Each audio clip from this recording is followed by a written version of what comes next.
Do you have the time to listen to me whine about nothing and everything all at once? Well, hey everyone, welcome to the Screendaypodcast. I'm Aaron.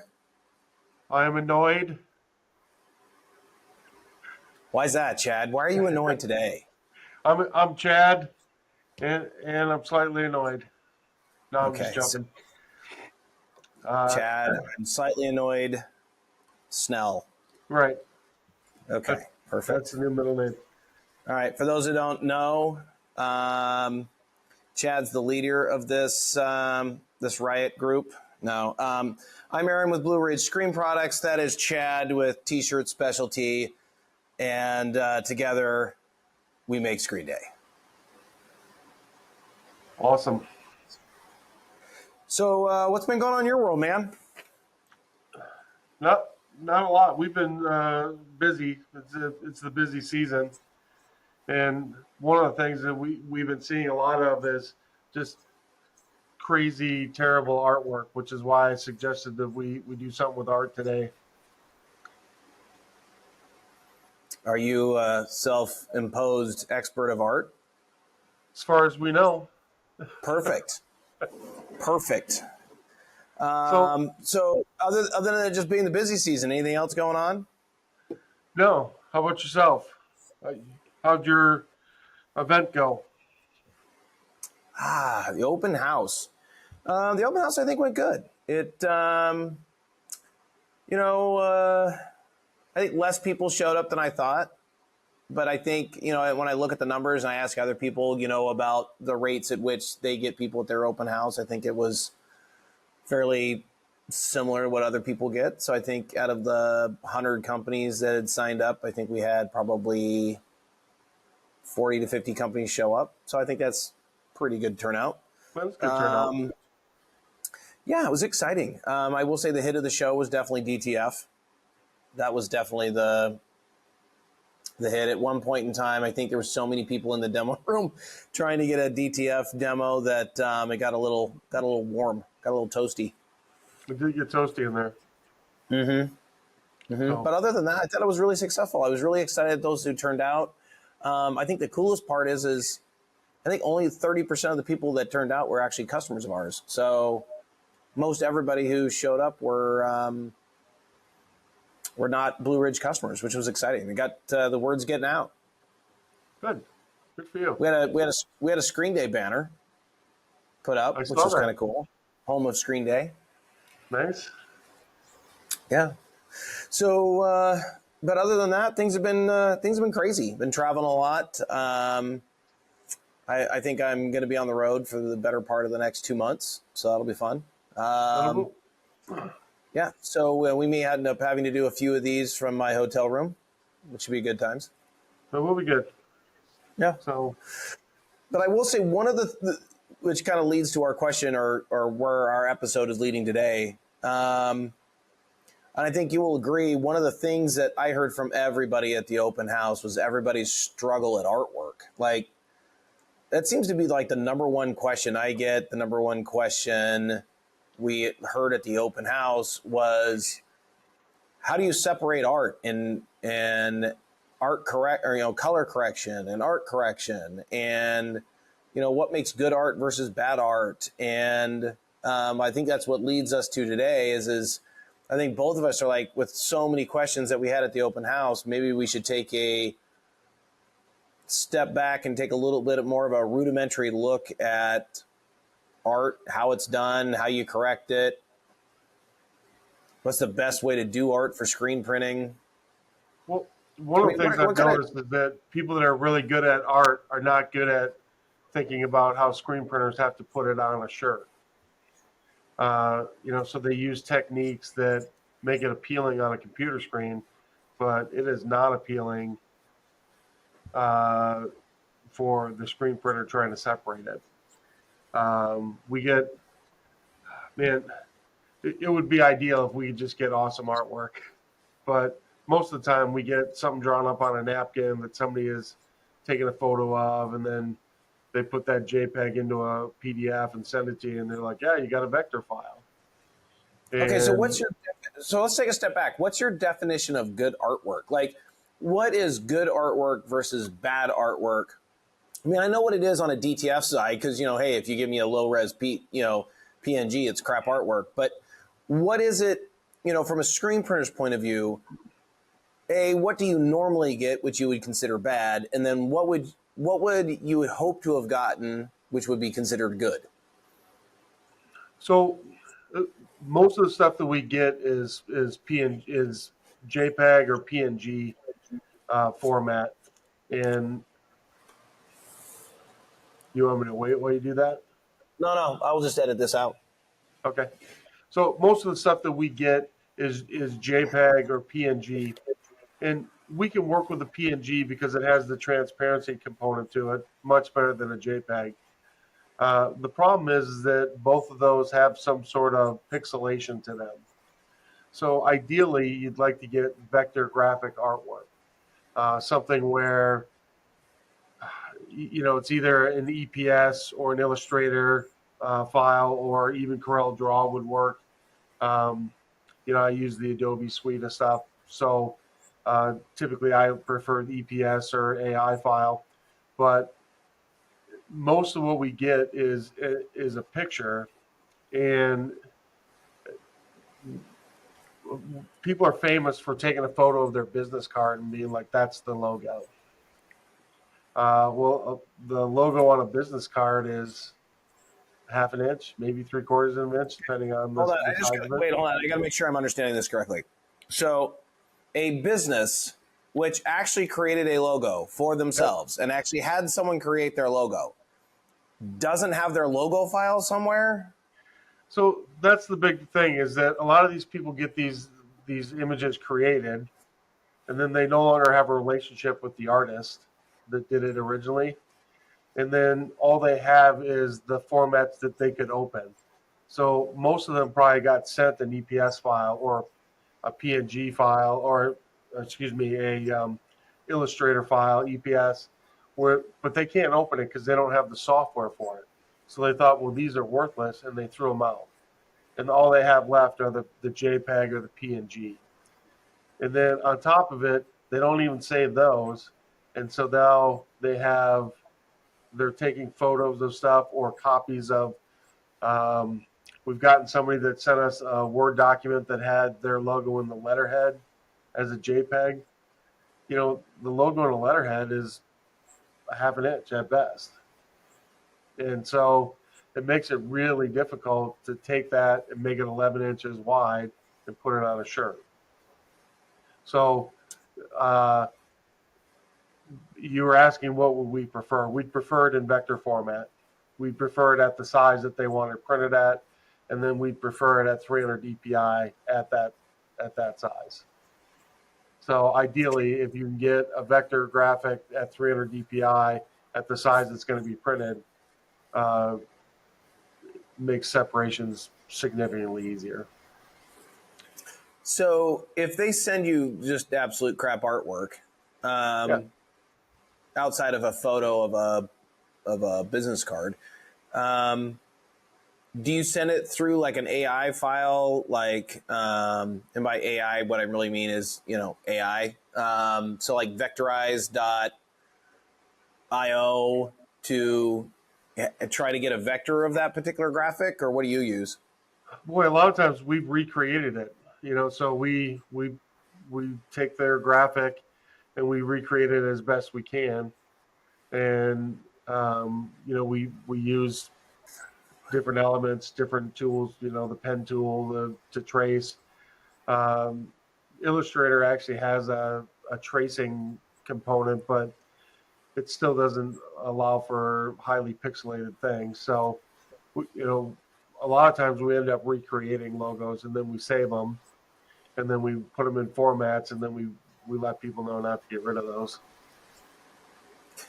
Okay, so do you charge for that then? If someone... Oh, absolutely, yeah.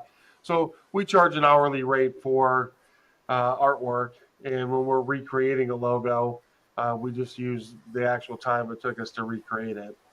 If we're doing a brand new logo, we have some package deals where we just have a preset price, but most of the time we are, we're working off an hourly rate. How often does that happen? Like, do you get people without logos? I mean, with just pictures of artwork they want quite a bit, or? We actually had several of them today. Almost daily we get bad artwork.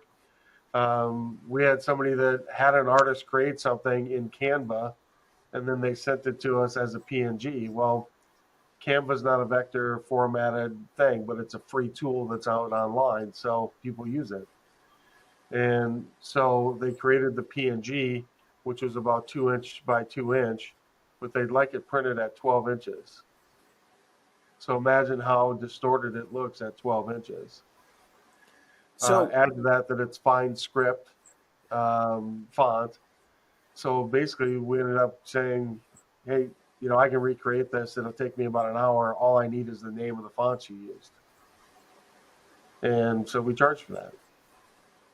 wouldn't it be cheaper for them to just charge or to just get the pro version of Canva so you can export it as a PDF wouldn't that be cheaper? Well, I'll be honest with you, I don't use Canva, so I don't know what the pro version of it is, but or what it costs. So there is that possibility. But then you also have to know how to manipulate stuff in Canva. So I mean, we have I will say for budgetary reasons. I mean, I will say Canva's kind of nice. So there's two that I have used. One is an Adobe version of Canva, which I can't remember what that one is called. But the cool thing about that one is at least that one exports in all Adobe files. Yeah. I understand the hatred of Canva to an extent.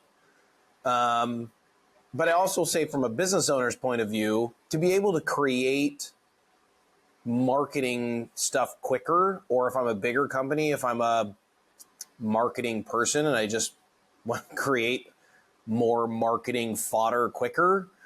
I mean, it is a nice tool. I mean, So one of the things about Canva, and this is one of the things that I have instructed people that it has helped them.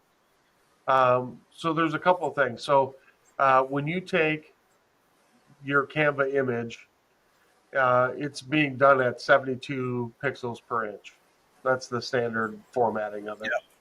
yeah. We need it to be closer to 300. So if you take your size of your image and you create so let's say you want a 11 by 11, we need that to be 3,300 pixels in size then.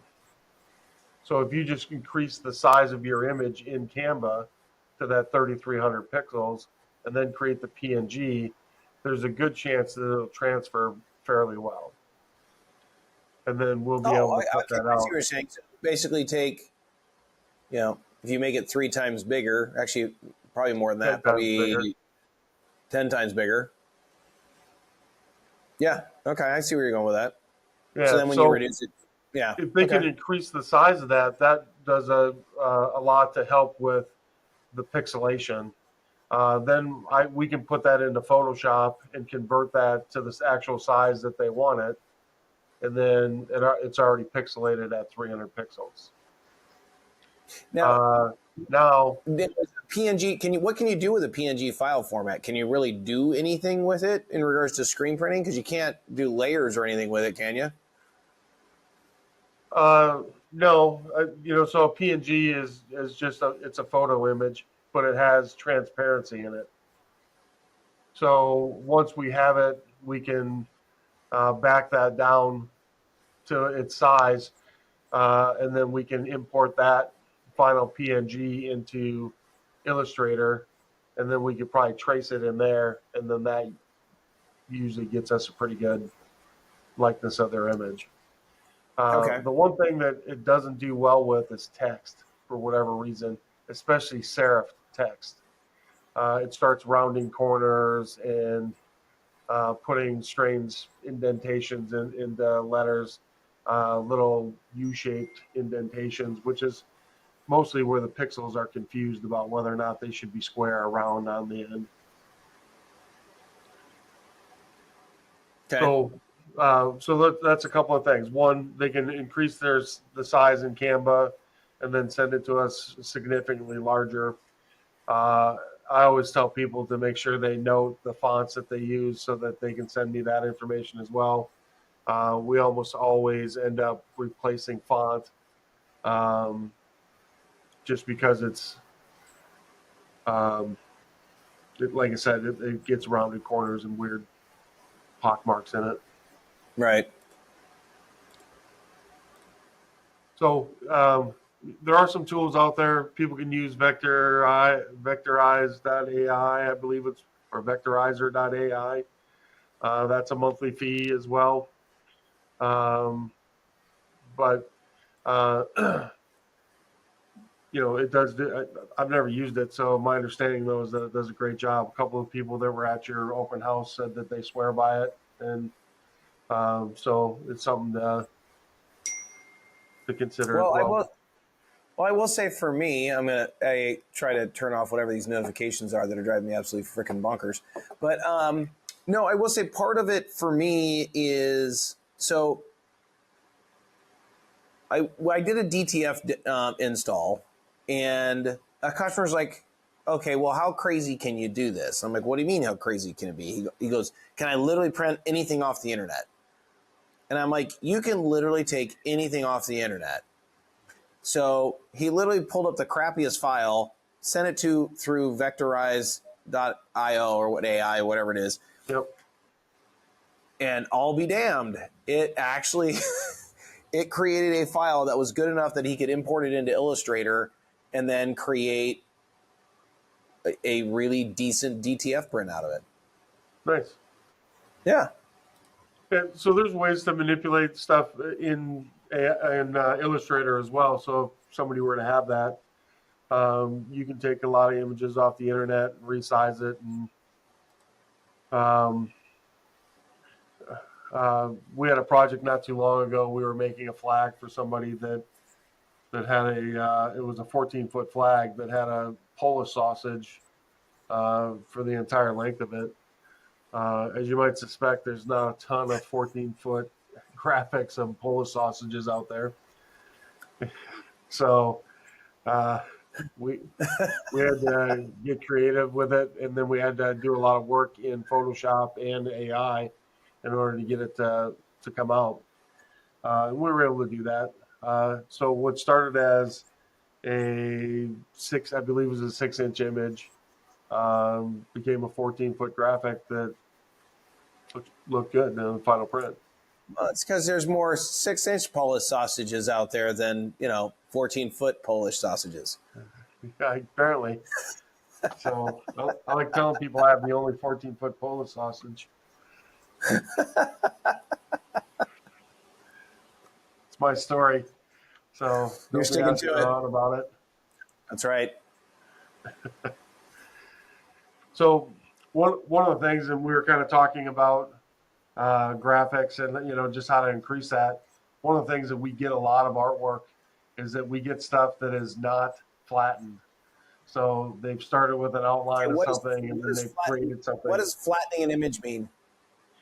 So I'll show you real quick here. So we have an image here that has not been flattened, and so on the very top is this brown, but underneath that is a layer of gray, and then underneath that is the entire layer of black.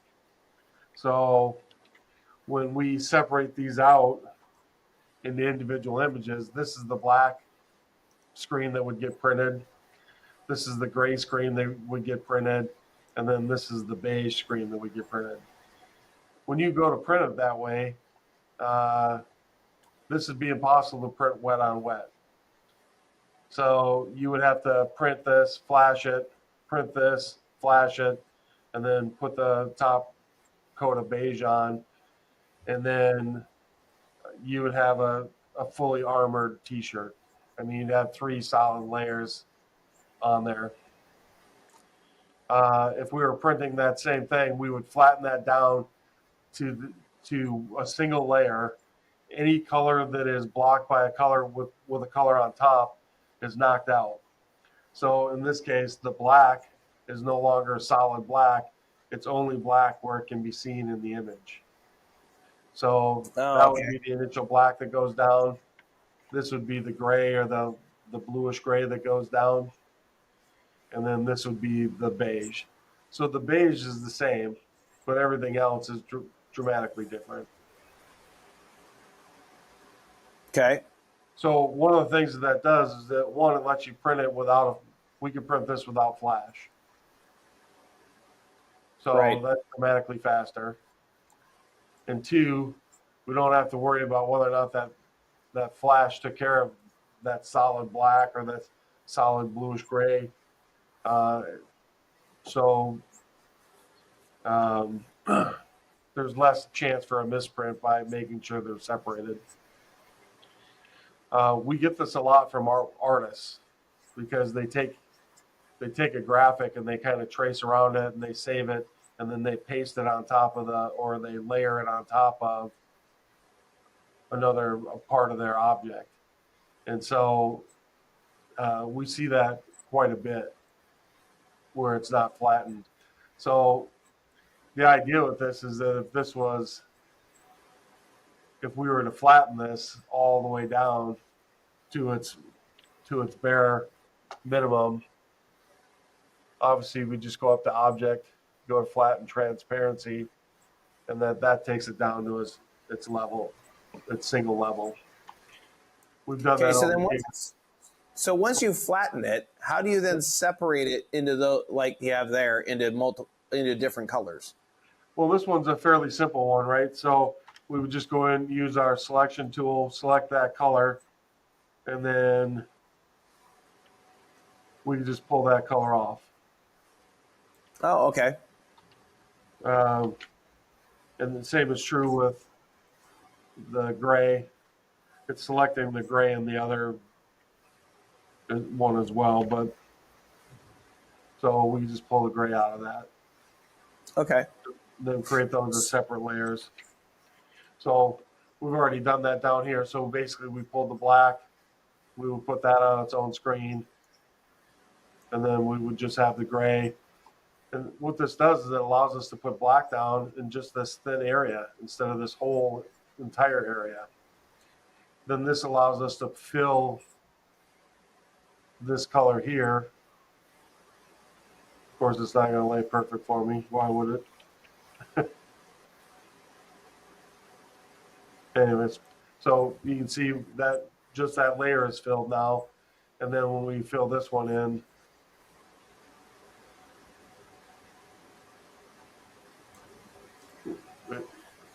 all of those things are filled in for us. Okay. So, anyways, so getting images flattened is a big thing. A lot of images come across not flattened. So when people try and separate it, they don't realize that they don't have to do print, flash, print to do this 3-color job. They can just go print, and be done and not have any overlap of color. Okay, so when you flatten an image like that, yeah, I'm assuming we're going to call this separations, correct? So are you actually separating? So you're separating artwork, whether it be in Illustrator or in Photoshop. This is actually what Separation Studio is doing, but you're just doing it in Illustrator or Photoshop, correct? No, Separation Studio is doing something totally different. So Separation Studio is designed for full color separations. And so it's a very different. Before we get into that, so because I have a sneaking suspicion that's going to be a deep dark hole.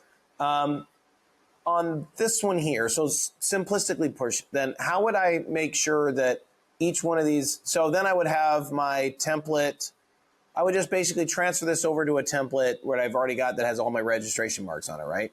And then I'm going to put all 3 of these images in the exact same spot. Correct. Yeah, okay. Yep, so in this case, I mean, we're just going to get.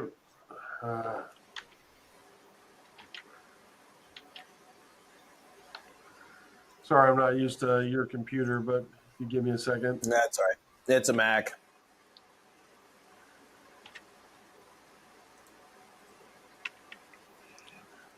Are you trying to copy? No, I'm trying to just delete out those other colors. That would be the delete key.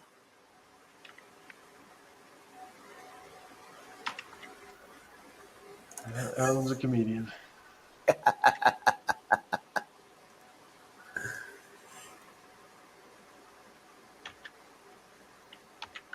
So normally you use command, but here you have to use the Windows key. Yeah, that is your command key on a Mac. Yeah.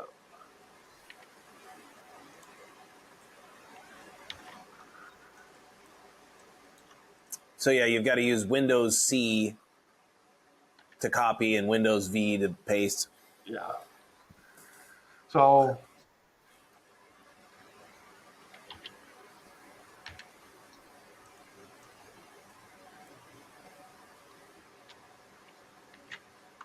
What are we doing here? I'm just grouping those so that I can put it in. The last little bit that I had was off because looked like the year got moved oddly.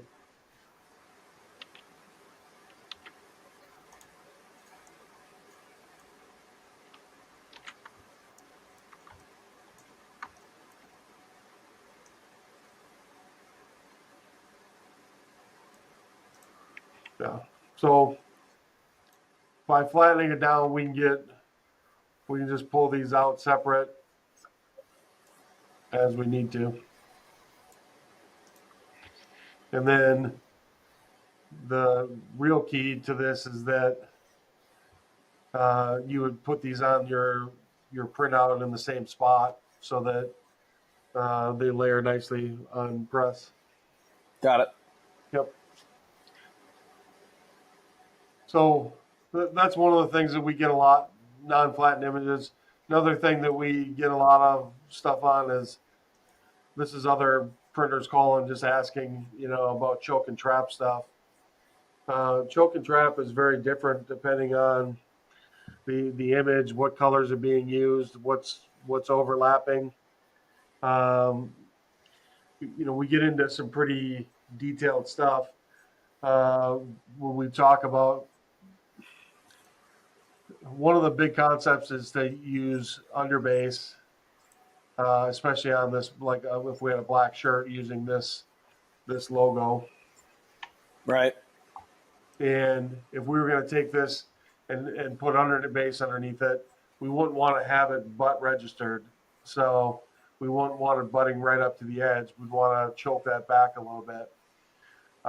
We use choke much differently than most other printers. A lot of printers would just choke this back a pixel or 3, somewhere in that range, and be done. To me, when you do that, it leaves a little bit of a fuzzy edge where the red around the outside would have black showing through it. And so, okay, so screen print, you don't choke it nearly as far back as you do in DTF, because in DTF we're going to probably choke it back 3 pixels. So in screen why printing, would you need to choke it back at all for DTF?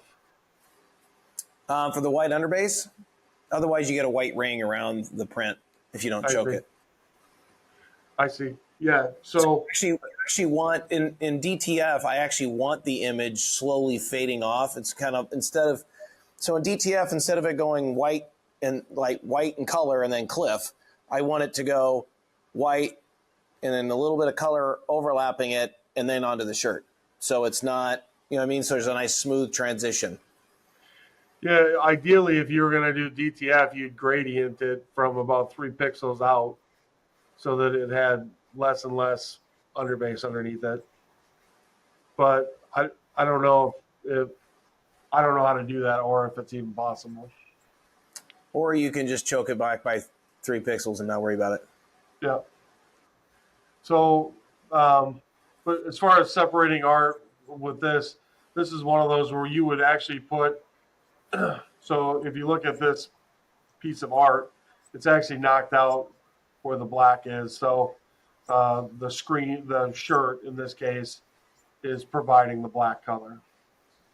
So in this case, because there is no black in the middle, we can create underbase underneath everything, and then we can just choke it back along the edges a quarter of a pixel.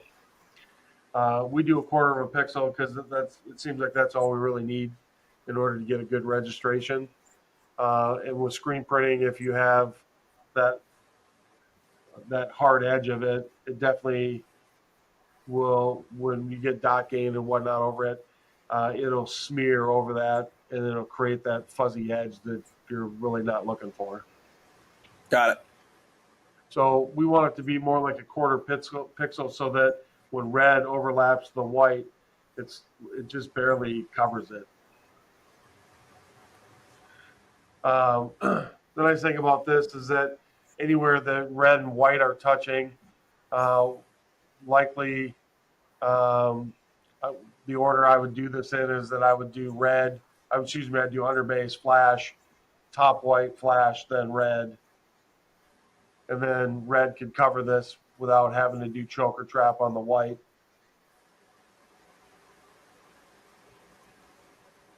That way, red gives you a nice clean edge on the white, and the only thing that we have to choke back is the outer edge of the red. Okay. So it's a little bit different when you're choking and trapping on color. I'm going to zoom in on this just so you can see. I did the top half of this design using a choke of the black. And you see if you choke the black to make sure that it comes out, it's actually going to create some notches right here, and then again right here in the red. Either way, this could be printed wet on wet without any flashing. However, if you have any kind of choke on the black, it'll smear over the top of the red and create either a fuzzy area here where red and black blended, or black just will cover it. So I did the bottom half slightly different. So what I did is I just choked back, the black ever so slightly. You'll notice that there's a little bit of a white line in there.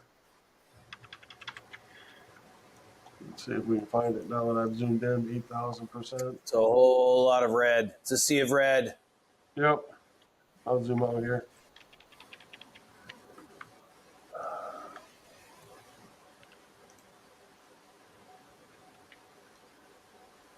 Well, they're not making that easy, are they? There we go. So if you can see, there's just ever so slightly a little bit of white between the red and the black. You see the little line there? Yep. So what I've done is I've choked back the black choked it instead of trapping it. And then now that I've choked it back with a little bit of dot gain, if we get dot gain from the red, dot gain from the black, they should come together nice and smooth. So I wouldn't necessarily choke back the red, but I definitely would choke back the black. That way, when they both get dot gain, they come together nicely. And again, we're talking quarter pixel, which is 1/288th of an inch. So this is very fine, detailed stuff. But with a trained eye. So you're saying if you didn't do that on the top one, so if you just have them butting up next to each other, one will automatically bleed into the other. Yeah, because you'll get gain. Yeah, when you get dot gain, you'll get dot gain with black almost certainly. As viscous as it is, white is the worst because you're smashing it through so hard. But black, also gets quite a bit of dot gain. Red is another one that gets dot gain. So this is the worst case scenario where they both get dot gain. And next thing you know, you have these two inks mixing on there that create the little chunks in your red that look ridiculous. Okay. So in this instance, seeing how you're dealing with 3 colors, all of them have a tendency to have dot gain. In what order would you print those? Well, this one is being printed on. I mean, obviously you do white first because it's the underbase, right? Yep. But you'd probably do a highlight white right on top afterwards. Well, this one's being printed on white, so we kind of talked about that to take the underbase out of it.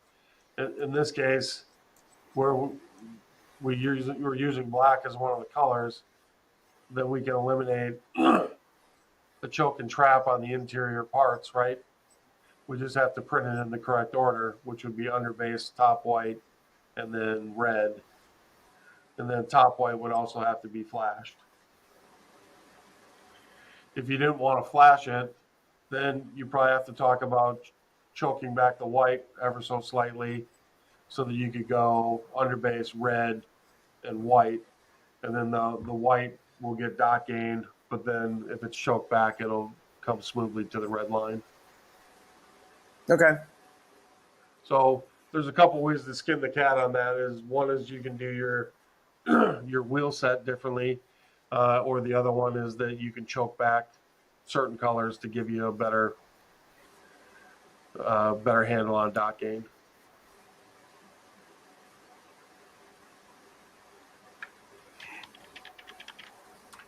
So another big thing that we get is that we get images that have negative space in them. So this is a coffee bean that has a pixel of negative space. But once you have the dot gain of the brown, which we only did a tenth of a pixel, when you zoom this out to 100% of its size, you can hardly see that. That's at 100%. So one of the things you have to do is make sure that you have enough negative space in there that allows for dot gain. We always tell people 2 pixels of negative space. That way, if I get dot gain on both sides of it, I'll still have a pixel and a half that'll give me good. It'll give me good depth. So are you talking about 2 pixels on each side of the negative space, or are you saying the negative space itself has to be 2 pixels? Okay, so if it's a 1 pixel negative space, you would say you have to increase it to at least 2. Yep. And 2 at the wide spot. So we understand that this is tapered. So it's going to be hard to make it 2 here because that'll make it 4 up here, right? So but they have to understand that likely with dot gain, this is going to close in and be much thinner. So they both have dot gain on them. One started with a 1 pixel and the other one started with 2 pixel. And then I've added a tenth of a pixel of dot gain on the brown. On this side, you can barely see that line. And on this side, you can clearly see it.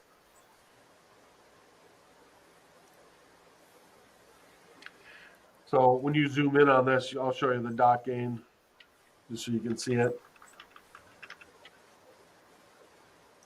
That little chunk right there is showing between the blue line and the black. That's the dot gain that we're getting. Can you see that? Yeah. And then when you have that same dot gain on this side with 2 pixels, you can see the dot gain is still there, but we got a bunch more space in there. Yeah. All right. And so negative space is a big thing because when we're printing it, we're inevitably going to get dot gain. It's not. Some colors are obviously worse than others, but I I would say brown is one of those where you're going to get dot gain. Red is dot gain. So you have to allow for it. Otherwise, it's going to fill in completely. And if this was, something where you're really putting a lot of pressure to get a good color down on it, that's going to fill in for sure. So another thing that we deal with a lot of times is people are like, hey, I have this art, and I'm just going to put a background behind this. A little lighter color here.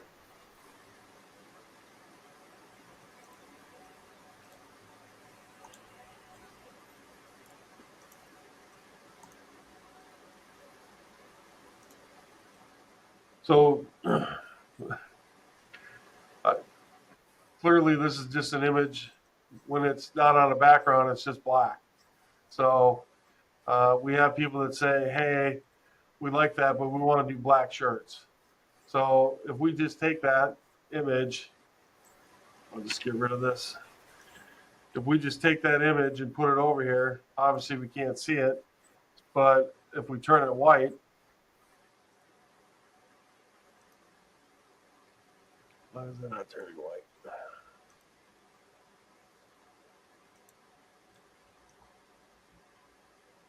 It would help if I had these in the right order. Shut up, Eric. There we go. So if we just turn it white, that doesn't really resemble the image that they were trying to get. So a lot of times what has to happen is this all needs to get filled in. The negative space in this case would need to get filled in with white, and then an outline created around the entire image, and then that's what would give you the same, visibly the same looking artwork. I can't tell you how many times we see it where somebody just takes the black and makes it white, and they're like, oh yeah, we're good. It's essentially the negative of it, right? Like if you were making a photo, that's what you would use to create the negative of it.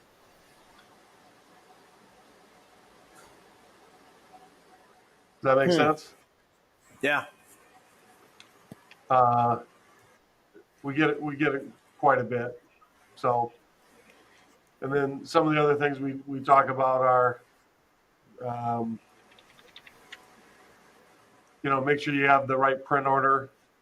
If you are printing top white on anything, and you have choked it or trapped it, you have to make sure that the underlying or the next layer that goes on it or under it is not knocking out part of that. Otherwise, you'll have weird steps in your artwork, similar to what I was showing on this image here. You'll have these little notches where it comes out. So it's important to understand how you're laying these down so that you're not knocking out art. The other thing is that, when you're printing wet on wet, you have to know what's going to blend and create a nice looking image and what's going to just create a mess for you.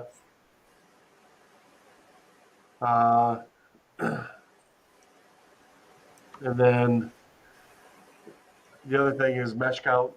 One of the things that we try and make sure that we do is get a soft hand. And so we're not using anything below 156, no matter what Aaron says. So we're sticking with 156 and up. We do a little bit of 190, especially when we're doing like full color stuff. We start at 196 and then we use 230 and 305s after that.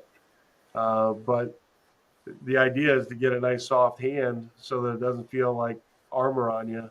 And when you're using lower mesh counts, obviously you get better coverage, but you also have much heavier feel.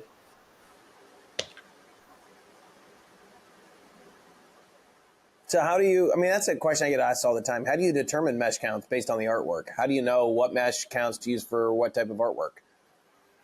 Well, like I said, the more colors we're putting down, the lighter the mesh we use, um, or the higher the mesh we use. Excuse me. Um, when when you So need coverage, you're not doing one on wet with a 110?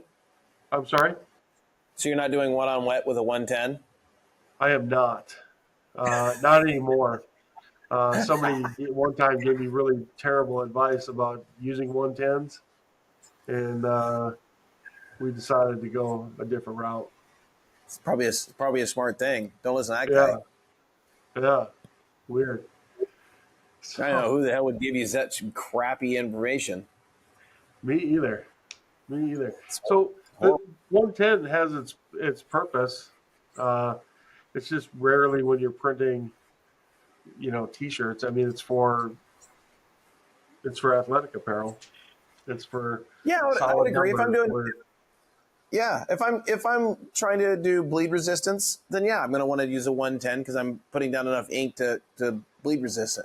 If I'm doing, numbering, or I'm doing a one color job that's not real detail specific, and really, to be honest with you, just want to one hit it. Yeah, yeah, you can do that. You can do that just fine with a 110. But if I'm trying to create any type of detail or artwork, or trying to do that with a 110, is going to be a little difficult. yeah. So that's one of the things is that more detail, obviously, higher mesh count. When you're trying to lay down gradients, it's it's possible with 196 and even 156 if it's a big enough area. But when you're doing detailed gradients, you really need small dots of ink going down. Um, when you're doing massive areas of white, where you have big lettering or big numbering, um, we did a shirt that just said "Hope" on it not too long ago. It was giant white lettering that said "Hope," and we used a higher mesh count for that, or lower mesh count for that. Excuse me, because we needed the coverage. And then because we used uh, a really high mesh count underbase or low mesh count underbase, we used a really high top white on it. That way we didn't get that armored feel, but we still got the white coverage on top. Yeah. So you do it do you do it based on artwork, or you do it based on number of colors, or a We blend do of the it two? on several factors. I mean, the amount of coverage that we need. So we're doing big, huge lettering. We need coverage. That's a decision we use. We do it on how many colors we're putting down wet on wet to blend colors, and then we do it based on artwork about whether or not, like, when you have artwork that you don't want it to overlap and you can't afford to have much dot gain, you can't have 156 down. I mean, that'll certainly give you some dot gain. Right. So, I mean, we use a variety of things to kind of figure out our meshes, but the big thing is that finer detail, lighter hand, higher mesh count, lower detail, heavier hand, lower mesh count. Makes sense. Yeah. Makes sense. The one thing that Wow, we covered a really lot. key is that it is not always like just start with 156 or 110 for your underbase and then figure it out from there.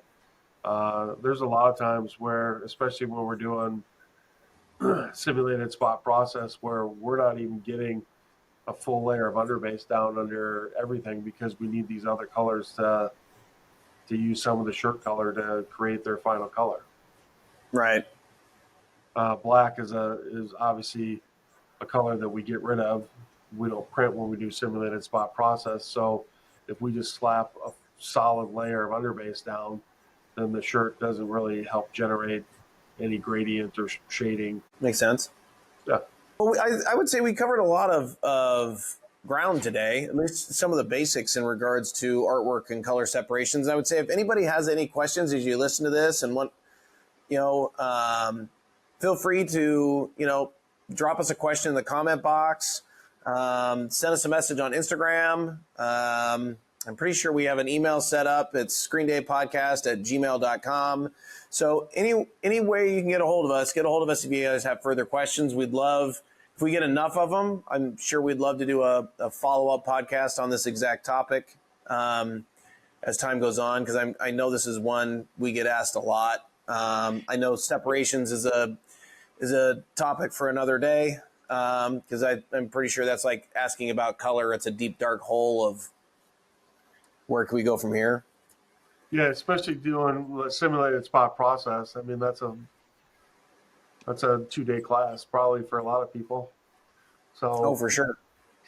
One of the things, even at the open house, I bet you I had 15 people just ask me about separations or ask me about choke and trap. And, one of the things is that whenever you're going to use choke and trap, you have to really account for that when you're doing registration on press. And because getting it close, you will have one side that's fuzzy and the other side that's pretty crisp if you're not centered on it right.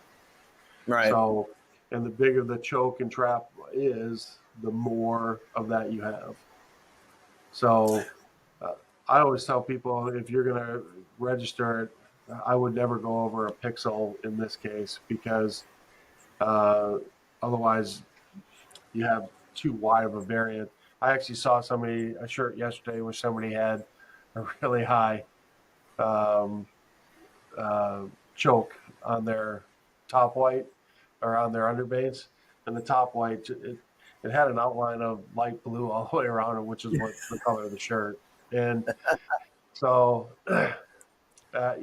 it's a lot easier because you can get it covered, the underbase covered easy, but it definitely will show up somewhere else. So, okay. Yeah. So Awesome. Well, I would say if anybody has, outside of all those questions, I'm going to throw this out there, that I think if there's enough need out there, and if people want me to, or Blue Ridge, to throw a class together in regards to this, I'm certainly open to it. I'm certainly open to having that class for the community. If the community of screen burners in the greater Carolina area wants me to throw that together, I certainly can. If that's something you guys want me to do, please feel free to, again, add that into the comment box. And if enough of you guys want me to throw that class together, I will certainly work with Chad and get that put together for you guys.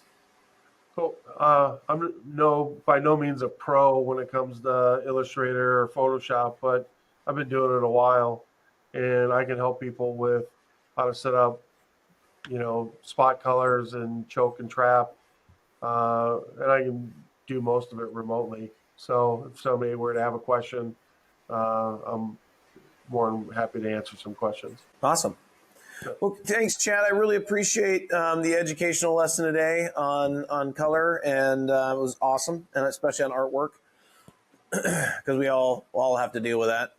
So, again, appreciate your time, and look forward to you sitting in the same studio with me the next time. That sounds good. Awesome. Thanks, guys. All right, we'll talk to you soon. Bye. Do you have the time to listen to me whine about nothing and everything all at once? I am one of those melodramatic